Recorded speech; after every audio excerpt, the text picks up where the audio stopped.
ನಮಸ್ಕಾರ. ಸುದ್ದಿ ಸಂವಾದಕ್ಕೆ ಸ್ವಾಗತ. ನಾನು ವೆಂಕಟರಮಣಗೌಡ. ನಮ್ಮ ಜೊತೆ ಸಂವಾದದಲ್ಲಿ ನಮ್ಮ ಪ್ರಧಾನ ಸಂಪಾದಕರಾದ ಶಶಿಧರ ಭಟ್ ಅವರಿದ್ದಾರೆ. ಶಶಿಧರ ಭಟ್ ಅವರೇ, ಕಾರ್ಯಕ್ರಮಕ್ಕೆ ಸ್ವಾಗತ. ನಮ್ಮ ದೇಶ ಮತ್ತು ಚೀನಾದ ನಡುವೆ ಗಡಿಯಲ್ಲಿ ಸುಮಾರು ತಿಂಗಳುಗಳಿಂದ ನಡೀತಾ ಇದ್ದ ಸಂಘರ್ಷ ಏನಿತ್ತಲ್ಲ, ಅದಕ್ಕೆ ಒಂದು ಬೇರೆ ಥರದ ತಿರುವು ಬಂದ ಹಾಗೆ ಕಾಣಿಸ್ತಾ ಇದೆ ಈಗ ನಡೆದಿರುವ ಒಪ್ಪಂದದ ಮೂಲಕ. ಈ ಒಪ್ಪಂದವನ್ನು ತಾವು ವಿಶ್ಲೇಷಿಸೋದಾದರೆ, ಒಂದು ಯಾವತ್ತು ದೇಶದ ಅಭಿವೃದ್ಧಿಗೆ ಗಡಿ ಏನಿದೆ ಅಲ್ಲಿ ಶಾಂತವಾಗಿರಬೇಕು ಅಂತ. ಆದರೆ ಕಳೆದ ಒಂದು ವರ್ಷದಿಂದ ಆ ಗಡಿ ತಂಟೆ ಯಾವ ಹಂತಕ್ಕೆ ಬಂದಿತ್ತು ಅಂದರೆ, ಯಾವ ಸಂದರ್ಭದಲ್ಲಾದರೂ ಯುದ್ಧ ಘೋಷಣೆ ಆಗ್ಬೋದು ಅನ್ನೋ ರೀತಿಯಲ್ಲಿ.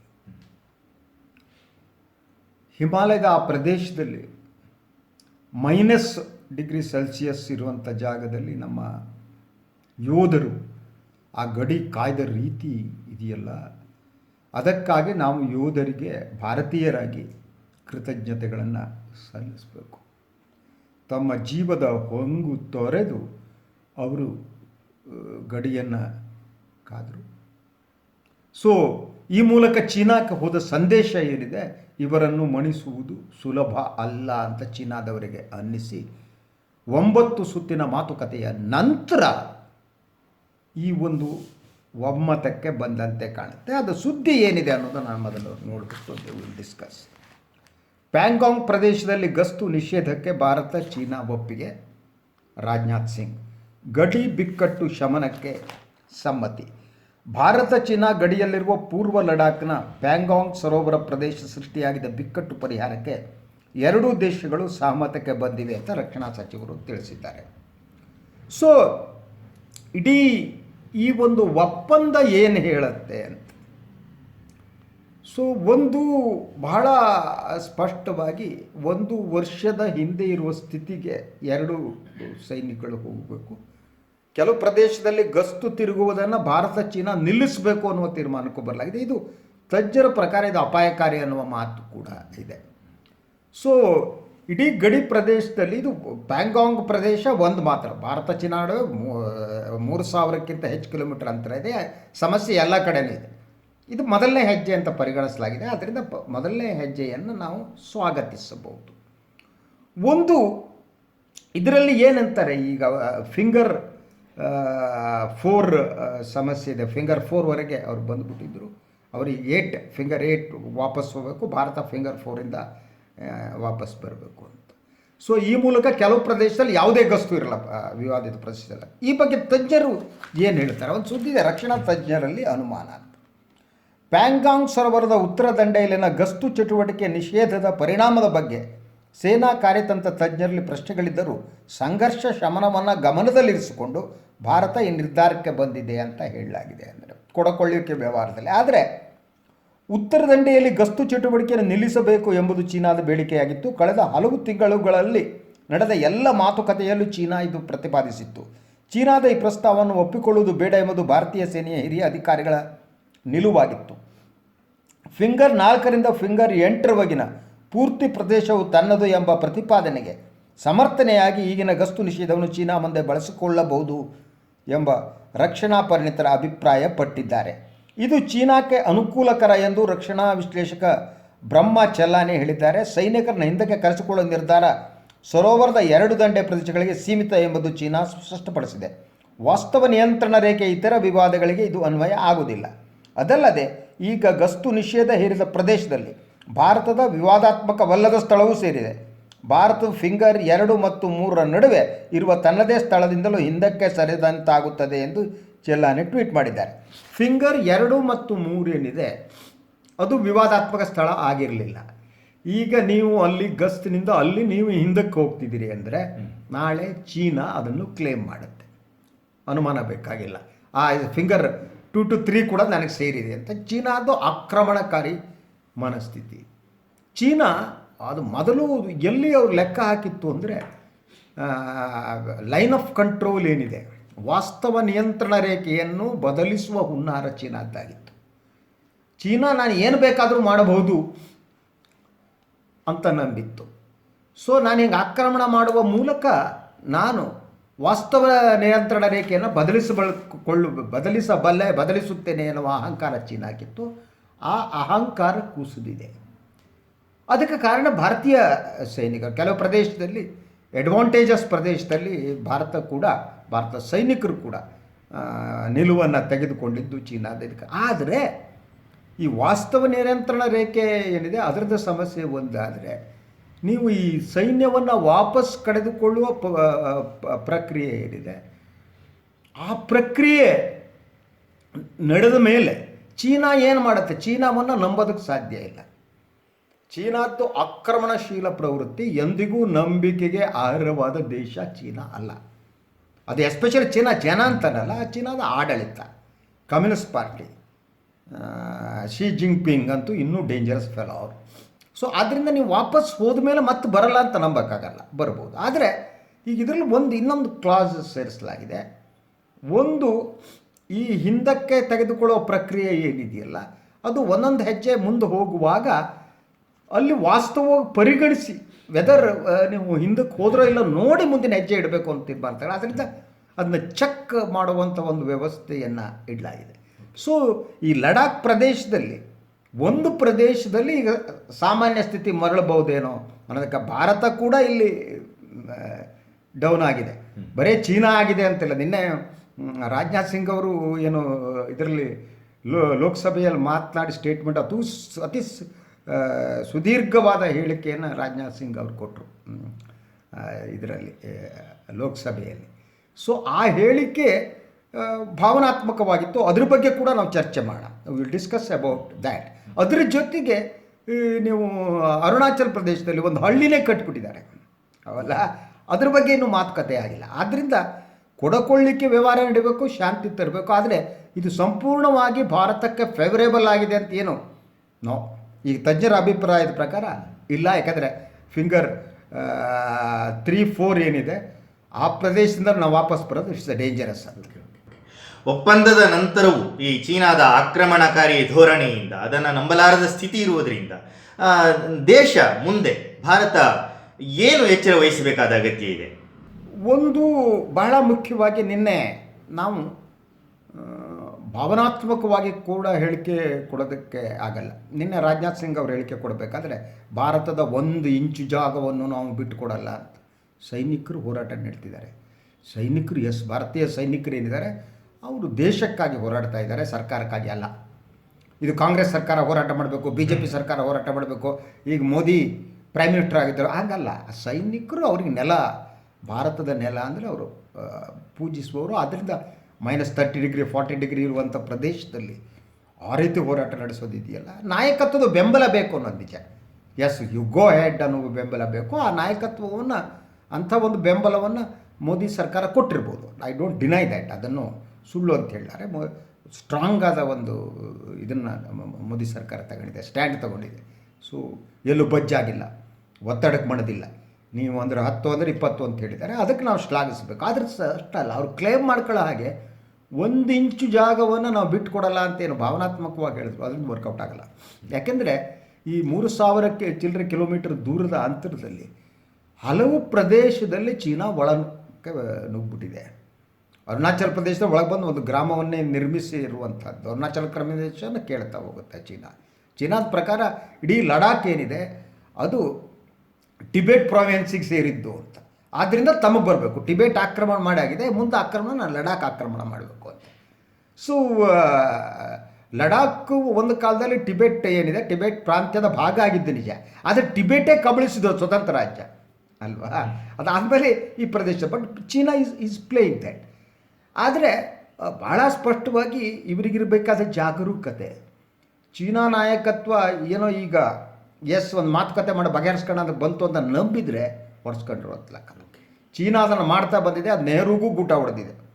ಪಂಚಶೀಲ ತತ್ವದ ಮೇಲೆ ಇದು ಸೀದಟ್ ಹಿಂದಿ ಚೀನಿ ಬಾಯಿ ಅಂತ ನೆಹರು ನಂಬಿಬಿಟ್ರು. ಅಂಥ ಒಂದು ಗೂಟ, ಬ್ಲೀಡಿಂಗ್, ಅದು ಗೂಟ ಮಾತ್ರ ಅಲ್ಲ, ಆ ಬ್ಲೀಡಿಂಗ್ ಇನ್ನೂ ನಡೀತಾ ಇದೆ, ಹೊಡೆದ್ರು. ಸೊ ಮೋದಿಯವರು ಬಂದ ಮೇಲೂ ಮೋದಿ ಅವರು ಬಂದರು, ಎಲ್ಲ ತೆಂಗಿನ ಮರದ ಕೆಳಗಡೆ ಕೂತ್ಕೊಂಡು ಎಳ್ನೀರು ಕುಡಿದ್ರಪ್ಪ. ಶಿ ಜಿಂಗ್ಪಿಂಗು ಮೋದಿ ಸಾಹೇಬರಿಬ್ಬರು ಎಳ್ನೀರು ಕುಡಿದ್ರು, ಚಹಾ ಕುಡಿದ್ರು.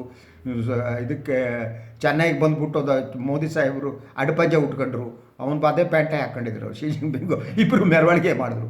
ಸೊ ಇದೆಲ್ಲ ವರ್ಕೌಟ್ ಆಗಲ್ಲ. ನಿಮ್ಮ ನಾಟಕಗಳು, ನಿಮ್ಮ ಡ್ರೆಸ್ಗಳು, ಫ್ಯಾನ್ಸಿ ಡ್ರೆಸ್ಗಳು ವರ್ಕೌಟ್ ಆಗಲ್ಲ.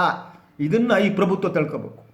ಚೀನಾದವ್ರ ಬಾಕಣ ನಾನು ಫ್ಯಾನ್ಸಿ ಡ್ರೆಸ್ ಮಾಡಿಬಿಟ್ಟು ಅವ್ರು ಸಂತೋಷ ಪಡಿಸ್ಬಿಡ್ತೀನಿ ಅಂಥದ್ದೆಲ್ಲ ಅದು ರಾಜತಾಂತ್ರಿಕತೆ ಅಲ್ವೇ ಅಲ್ಲ. ಶಿ ಜಿನ್ಪಿಂಗ್ ಬಂದಂಥ ಸಂದರ್ಭದಲ್ಲೇ ಚೀನಾ ಗಡಿಯಲ್ಲಿ ಗಲಾಟೆಗಳು ನಡೀತಾ ಇತ್ತು ಅಲ್ವಾ. ವಿನೋದ ಸಿಕ್ಕಿಂ ಗಡಿಯಲ್ಲಿ ಇಂದ ಹಿಡಿದು ಭೂತಾನ್ ಗಡಿಯಲ್ಲಿ ಎಲ್ಲ ಕಡೆ ತರಲೆಗಳನ್ನ ಮಾಡ್ತಾಯಿದ್ರು. ಆದರೂ ಮೋದಿ ಸಾಹೇಬರು ನಂಬಿದ್ರು, ಹೊಡೆಸ್ಕೊಂಡ್ರು. ಈಗ ಅವ್ರಿಗೆ ಜ್ಞಾನೋದಯ ಆಗಿರ್ಬೋದು ಅಂತ ನನಗೆ ಅನಿಸುತ್ತೆ. ಜ್ಞಾನೋದಯ ಆಗಬೇಕು.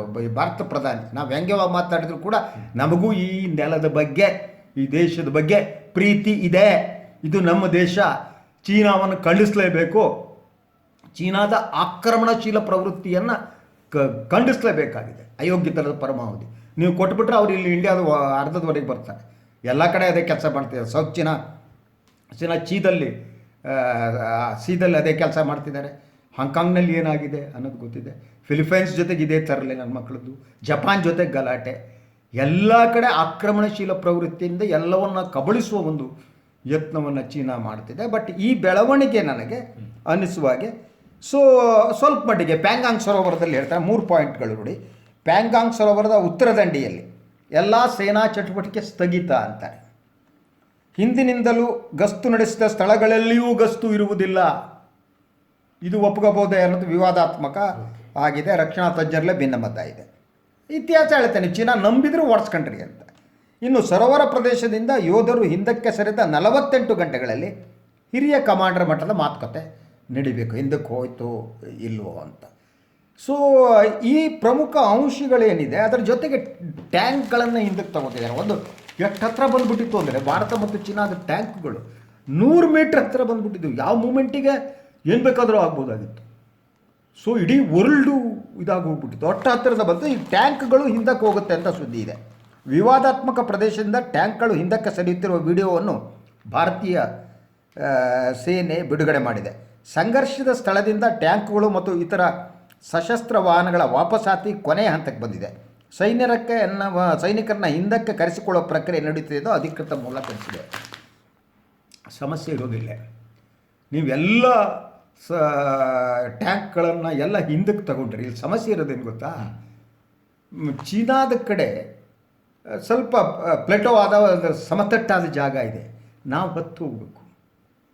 ಅವರಿಗೆ ಮತ್ತು ಗಡಿ ಪ್ರದೇಶದಲ್ಲಿ ಅವ್ರು ಎಷ್ಟು ಡೆವಲಪ್ ಮಾಡಿದ್ದಾರೆ ಅಂತಂದರೆ ಅವರಿಗೆ ಟ್ಯಾಂಕಿಂಗ್ ತರೋದು ಈಸಿಯೆಸ್ಟ್ ವೇ, ಯಾವ ಮೂಮೆಂಟ್ಗಾರು ತಂದುಬಿಡೋದು. ನಾವು ಹಾಗಿಲ್ಲ. ನಾವು ಹಿಂದಕ್ಕೆ ತಗೊಂಡು ಹೋದ ಮೇಲೆ ಈ ಚೀನಾದ ಕೆಂಪು ಸೈನಿಕರು ಟ್ಯಾಂಕ್ ಬೇಗ ತಂದರೆ ನಮ್ಮ ಹತ್ರ ಉತ್ತರ ಇರಲ್ಲ. ಅವ್ರಿಗೆ ಯಾವುದೇ ಒಪ್ಪಂದಕ್ಕೆ ಮನ್ನಣೆ ಕೊಡುತ್ತೆ ಚೀನಾ ಅಂತ ಕೂಡ ನಾನು ನಂಬಿಲ್ಲ. ಅವರು ಕೃತಜ್ಞರು. ಚೀನಾದ ಕಮ್ಯುನಿಸ್ಟ್ ಆಡಳಿತ ಕೃತಜ್ಞ ಆಡಳಿತ, ಜನವಿರೋಧಿ, ಮನುಷ್ಯ ವಿರೋಧಿ ಆಡಳಿತ. ಯಾವ ಹಂತಕ್ಕೂ ನಂಬಕ್ಕಾಗಲ್ಲ ಅವ್ರನ್ನ. ಸೊ ನೀವು ಈ ಟ್ಯಾಂಕ್ಗಳನ್ನೆಲ್ಲ ಹಿಂದಕ್ಕೆ ತಗೊಂಡ್ರೆ ಏನು ಮಾಡ್ತೀರಿ? ಅವ್ರು ಬಂದುಬಿಟ್ರೆ ಏನು ಮಾಡ್ತೀರಿ? ಇದು ನೋಡಿ, ರಾಹುಲ್ ಗಾಂಧಿ ಕೂಡ ಒಂದು ಮಾತನ್ನು ಹೇಳಿದ್ದಾರೆ ಈ ಬಗ್ಗೆ ರಿಯಾಕ್ಟ್ ಮಾಡ್ತಾ. ನಮ್ಮ ಯೋಧರ ತ್ಯಾಗವನ್ನು ಭಾರತ ಸರ್ಕಾರವು ಏಕೆ ಅವಮಾನಿಸುತ್ತಿದೆ ಮತ್ತು ನಮ್ಮ ಭೂಪ್ರದೇಶನ ಅನ್ಯರಿಗೆ ಏಕೆ ನೀಡಿದೆ ಅಂತ ಮೊದಲಿಂದ ರಾಹುಲ್ ಗಾಂಧಿ ಹೇಳ್ತಾ ಬಂದಿದ್ರು. ಬಟ್ ಯಾರು ಗಂಭೀರವಾಗಿ ತಗೊಂಡಿಲ್ಲ. ಈ ಎಲ್ಲ ಟ್ರೋಲ್ ಮಾಡಿ ಪಪ್ಪು ಗಿಪ್ಪು ಅಂತ ಹೇಳಿ ಪಾಪ ಅವ್ರ ಮಾನ ಮರ್ಯಾದೆ ತೆಗೆದುಬಿಟ್ಟು ಕಳೆದ ವರ್ಷವೇ ರಾಹುಲ್ ಹೇಳಿದರು ಚೀನಾ ಸೈನ್ಯ ಎಲ್ಲಿವರೆಗೆ ಬಂದಿದ್ದೆ ಏನು ಅಂತ. ಈ ಪ್ರೂವ್ ಆಗಿದೆ. ಒಂದು ಗ್ರಾಮವನ್ನೇ ಕಟ್ಟಿದೆ. ಕೆಲವು ಕಡೆ 20-30 ಕಿಲೋಮೀಟ್ರ್ ಒಳಗಡೆ ಬಂದದ್ದು ಗೊತ್ತಿದೆ ನಮಗೆ. ಸೊ ಇಡೀ China they are doing it in a systematic way. ಆದ್ದರಿಂದ ನಾವು ಈಗ ಜಾಗರೂಕರಾಗದೇ ಇದ್ದರೆ, ಯಾಕೆಂದರೆ ಚೀನಾಕ್ಕೂ ಸಿಟ್ಟಿದೆ, ಇದು ಭಾರತ ಮೇಲೆ ಸಿಟ್ಟಿದ್ದೇ ಇದೆ. ಯಾಕಂದರೆ ಅವ್ರಿಗೆ ಒಂದು ಮೆಸೇಜ್ ಕೊಡಬೇಕಾಗಿ ಚೀನಾಕ್ಕೆ ಭಾಳ ಸ್ಪಷ್ಟವಾಗಿ, ಏಷ್ಯಾದಲ್ಲಿ ನಾನೇ ನಂಬರ್ 1, ನಾನು ವಿಶ್ವದಲ್ಲಿ ಅಮೇರಿಕ ಜೊತೆ ಫೈಟ್ ಮಾಡಿದೆ, ನೀವಲ್ಲ ಅಂತ. ಯಾಕೆಂದರೆ India is an emerging economy, India is powerful, India ತಲೆಬಗ್ಸ್ ನಿಲ್ಲಲ್ಲ, ಇಂಡಿಯಾ ಚೇಲಾಗಿರಿ ಮಾಡಲ್ಲ, ಇಂಡಿಯಾ ಹೋಗ್ಬಿಟ್ಟು ಪಾಕಿಸ್ತಾನ ಜೊತೆ ಮಾರಾಟ ಮಾಡ್ಕೊಳ್ಳಲ್ಲ, ಇಂಡಿಯಾ ಹೋಗ್ಬಿಟ್ಟು ಸಾಲ ಕೇಳಲ್ಲ. ಸೊ ಇಂಡಿಯಾಕ್ಕೂ ಎದೆ ಉಬ್ಬಿಸಿ ನಿಲ್ಲಬಲ್ಲದು. ಅದಕ್ಕೆ ಅವರಿಗೆ ಚೀನಾಕ್ಕೆ ಅಸಹನೆ ಇದೆ, ಅನುಮಾನನೇ ಇಲ್ಲ, ಸಿಟ್ಟಿದೆ, ಬೇಸರ ಇದೆ. ಸೊ ಆದರೂ ಕೂಡ ಈ ತೀರ್ಮಾನಕ್ಕೆ ಬರುವುದಕ್ಕೆ 2-3 ಕಾರಣಗಳಿದೆ ಅಂತ ನನಗೆ ಭಾಳ ಸ್ಪಷ್ಟವಾಗಿ ಅನಿಸುತ್ತೆ. ಒಂದು, ಅಮೇರಿಕಾದಲ್ಲಾದ ಬದಲಾವಣೆ. ಜೋ ಬೈಡನ್ ಬಂದಿರುವ ಮೂಲಕ ಟ್ರಂಪ್ ಇದ್ರೆ ಇನ್ನೊಂದಿಷ್ಟು ಚೀನಾ ಮತ್ತು ಅಮೇರಿಕ ಗಲಾಟೆ ಆಗ್ತಿತ್ತು. ಸೊ ಅಮೇರಿಕಾ ಹೊಡಿಬೇಕಾದ್ರೆ ಭಾರತಕ್ಕೆ ಒಂದು ಬಡ್ದ್ಬೇಡ ಅಂತ. ಈಗ ಇಬ್ಬರು ನಿಂತ್ಕೊಂಡಿದ್ರೆ, ಇಬ್ಬರು ಫ್ರೆಂಡ್ಸ್ ನಿಂತ್ಕೊಂಡಿದ್ದಾರೆ ಅಂತ ಇಟ್ಕೊಳ್ಳಿ, ನಿಮಗೆ ಹೊಡೆಯೋಕ್ಕಾಗಲ್ಲ, ಅಲ್ಲ ಪಕ್ಕದವ್ರಿಗೆ ನಿಮ್ಮ ಫ್ರೆಂಡಿಗೆ ಹೊಡೆದ್ಬಿಡೋದು.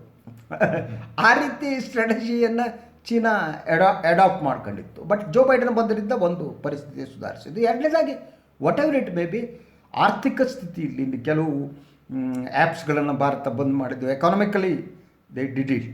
ಸೊ ಅದ್ರ ಜೊತೆಗೆ ನೀವು ಇಂಡೋ ಪ್ಯಾಸಿಫಿಕ್ ಏರಿಯಾದಲ್ಲಿ ಅಮೇರಿಕಾ ಇಂಡಿಯಾ ಕ್ವಾಡ್ ಮೂಲಕ 5 ರಾಷ್ಟ್ರಗಳು ಒಂದಾಗಿದ್ದು. ಅಮೇರಿಕಾ, ಇಂಡಿಯಾ, ಜಪಾನ್, ಆಸ್ಟ್ರೇಲಿಯಾ ಇವರೊಂದು ಮಾಡಿಕೊಂಡು ಸಮರ ನೌಕೆಗಳು ಓಡಾಡಕ್ಕೆ ಮಾಡಿದ್ದು. ಈ ಎಲ್ಲದರ ನಡುವೆ ಹೊಂದಾಣಿಕೆ ಮಾಡ್ಕೋಣ ಅಂತ ಅನಿಸಿರ್ಬೋದು, ಅನಿಸಿಲ್ಲ ಅಂತ ಹೇಳೋಕ್ಕಾಗಲ್ಲ.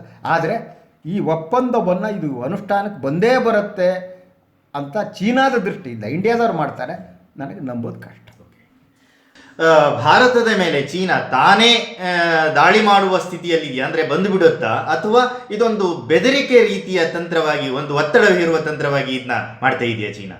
ಯುದ್ಧ ನಡೆಯುತ್ತೆ ಅಂತ ಹೇಳೋಕ್ಕಾಗಲ್ಲ. ಈ ಚೀನಾದಕ್ಕೆ ಒಂದು ಸಿಟ್ಟು ಬರೋದಕ್ಕೆ ಇನ್ನೊಂದು ಕಾರಣ ಇದೆ. 1965 ನಂತರ ಚೀನಾದ ಯಾವ ಸೈನಿಕರು ಎಲ್ಲೂ ಸತ್ತಿರಲಿಲ್ಲ. ಈ ಸಲ ಅವರು ರಿವೀಲ್ ಮಾಡಿಲ್ಲ ಎಷ್ಟು ಜನ. ನಮ್ಮ 20 ಸೈನಿಕರು ಹೋದ್ರಲ್ಲ, ಇದೇ ಪ್ಯಾಂಗಾಂಗ್ಸಲ್ ಅವರು ಸಮೀಪ, ಅವ್ರದ್ದು ಇನ್ನೂ ಜಾಸ್ತಿ ಹೋಗಿದೆ ಅಂತ. ಫಸ್ಟ್ ಟೈಮ್ ಚೀನಾ ಸೈನಿಕರ ರಕ್ತ ಹರಿದಿದ್ದು, ನಮ್ಮ ಸೈನಿಕರ ರಕ್ತ ಹರಿಸಿದ್ದು, ಅದಕ್ಕೆ ಅದೊಂದು ಕಾರಣ ಇರಬೇಕು. ಎರಡನೇದು, ಚೀನಾ ಔಟ್ರೈಟ್ ಯುದ್ಧಕ್ಕೆ ಯಾವತ್ತೂ ಇದು ಮಾಡೋಕ್ಕೆ ಹೋಗಲ್ಲ. ಅದು ಭಾರತವನ್ನು ನಿಯಂತ್ರಣದಲ್ಲಿ ಇಟ್ಕೋಬೇಕಾಗಿದೆ. ಭಾರತ ಒಂದು ರೀತಿಯಲ್ಲಿ ಏನು ಬೆಳೀತಿರೋ ಎಕಾನಮಿ, ಸೊ ಆ ಭಾರತದ ಅಹಂಕಾರ ಮುರಿಬೇಕು, ನಮ್ಮ ನಿಯಂತ್ರಣದಲ್ಲಿರಬೇಕು. ಭಾರತ ಅಮೇರಿಕದ ಜೊತೆ ಸೇರಿದೆ, ನಾಳೆ ಏನಿದ್ರು ಥ್ರೆಟ್ ಅಂತ. ಸೊ ಭಾರತ ಥ್ರೆಟ್ ಆದ್ದರಿಂದ ನಿಯಂತ್ರಣದಲ್ಲಿಡುವುದು ಅವ್ರಿಗೆ ಮುಖ್ಯ ಉದ್ದೇಶವೇ ಹೊರತು ಭಾರತ ಜೊತೆ ಯುದ್ಧ ಮಾಡಬೇಕು ಅಂತಲ್ಲ. ಅವರಿಗೂ ಬೇರೆ ಸಾವಿರ ಸಮಸ್ಯೆ ಇದೆ. ಈಗ ಯುದ್ಧ ಮಾಡೋಕ್ಕೆ ಹೋದರೆ ಅಮೇರಿಕಾ ಬರ್ಬೋದು, ಈ ಕ್ವಾಡ್ ಒಪ್ಪಂದನೇ ಇದೆ. So it will be serious problem for China also. ಆದ್ದರಿಂದ ಪೂರ್ಣ ಪ್ರಮಾಣದ ಯುದ್ಧದವರೆಗೆ ಹೋಗದೇ ಇರ್ಬೋದು. ಬಟ್ ಆದರೆ ಇಡೀ ನಮ್ಮ ಲಕ್ಷ್ಯ ಇದೆಯಲ್ಲ, ಅದು ಗಡಿ ಹತ್ರ ಬರಬೇಕು. ನಾವು ಸೈನ್ಯದ ಮೇಲೆ ಇನ್ನಷ್ಟು ಖರ್ಚು ಮಾಡಬೇಕು. ಸೊ ನಮ್ಮ ಆರ್ಥಿಕತೆ ಸುಧಾರಿಸೋದಕ್ಕೆ ಕಷ್ಟ ಆಗುತ್ತೆ. ಅವಾಗ ನೀವು ಇಡೀ ರಕ್ಷಣಾ ಪಡೆಗಳಿಗೆ ದುಡ್ಡು ಹಾಕ್ತಾ ಎಲ್ಲಿವರೆಗೆ ಮಾಡೋಕ್ಕಾಗುತ್ತೆ? ಆರ್ಥಿಕತೆ ಕುಸಿಯುತ್ತೆ ಅಲ್ವಾ? ಸೊ ಅದರಿಂದ ಭಾರತದನ್ನು ನಿಯಂತ್ರಣಕ್ಕೆ ಇಡುವುದೇ ಅದರ ಮೂಲ ಉದ್ದೇಶ ಆಗಿದೆ. ಭಾರತ ಆರ್ಥಿಕವಾಗಿ ಬೆಳಿಕೂಡ್ದು, ಭಾರತ ತನ್ನ ಜೊತೆ ಪೈಪೋಟಿ ಮಾಡಬಾರ್ದು, ಭಾರತ ಏಷ್ಯಾದಲ್ಲಿ ಪ್ರಬಲ ರಾಷ್ಟ್ರವಾಗಿ ಹೊರಹೊಮ್ಮಬಾರ್ದು. ಈ ಒಂದು ಸ್ಟ್ರಾಟಜಿ ಇದೆ. ಆದ್ದರಿಂದ ಪೂರ್ಣ ಪ್ರಮಾಣದ ಯುದ್ಧವನ್ನು ಚೀನಾ ಮಾಡಲ್ಲ, ಭಾರತವನ್ನು ನಿಯಂತ್ರಣದಲ್ಲಿಟ್ಕೊಳ್ಳೋಕೆ ಯತ್ನ ಮಾಡುತ್ತೆ. ಆದ್ದರಿಂದ ಈಗ ಕೂಡ ಈ ಒಪ್ಪಂದದ ನಂತರ ಏನು ಭಾರತೀಯ ಸೈನ್ಯಗಳು ವಾಪಸ್ ಬಂದ ಮೇಲೆ ಟ್ಯಾಂಕ್ಗಳೆಲ್ಲ ಈಗಲೇ ವಾಪಸ್ ಬರ್ತಿವೆ. ಮತ್ತಿದು ಬಾಲ ಬಿಚ್ಚಲ್ಲ ಅಂತ ಹೇಳೋಕ್ಕಾಗಲ್ಲ. We should be more conscious. Okay, ಸಂವಾದದಲ್ಲಿ ಪಾಲ್ಗೊಂಡಿದ್ದಕ್ಕೆ ಧನ್ಯವಾದಗಳು. ಧನ್ಯವಾದ ಗೌಡ್ರೆ. ಪ್ರಿಯ ವೀಕ್ಷಕರೇ, ಇದಾಗಿತ್ತು ಇವತ್ತಿನ ಸುದ್ದಿ ಸಂವಾದ. ಚೀನಾ ಇದು ಡ್ರ್ಯಾಗನ್, ಅಪಾಯಕಾರಿಯಾದ ಆಡಳಿತ ಇದೆ ಅಲ್ಲಿ. ಅವರಿಗೆ ಮನುಷ್ಯತ್ವ, ಮಾನವೀಯತೆ ಏನೂ ಇಲ್ಲ. ಚೀನಾದ ಕಮ್ಯುನಿಸ್ಟ್ ಆಡಳಿತ ಅಪಾಯಕಾರಿಯಾದ ಆಡಳಿತ. ಆದ್ದರಿಂದ ಅವ್ರನ್ನ ಸಂಪೂರ್ಣವಾಗಿ ನಂಬಿದರೆ ನಾವು ಮುಳುಗೋಗ್ತೀವಿ. ಏನು ಮೋದಿ ಸರ್ಕಾರ ಏನಿದೆ, ಆದಷ್ಟು ಕಡಿಮೆ ಚೀನಾವನ್ನು ನಂಬಲಿ ಅಂತ ಹೇಳ್ತಾ ಈ ಸಂವಾದ ಮುಗಿಸ್ತೀರಿ. ಇನ್ನೊಂದು ವಿಚಾರದೊಂದಿಗೆ ಮತ್ತೆ ಬರ್ತೀವಿ. ಎಲ್ಲರಿಗೂ ಒಳ್ಳೆಯದಾಗಲಿ. ನಮಸ್ಕಾರ.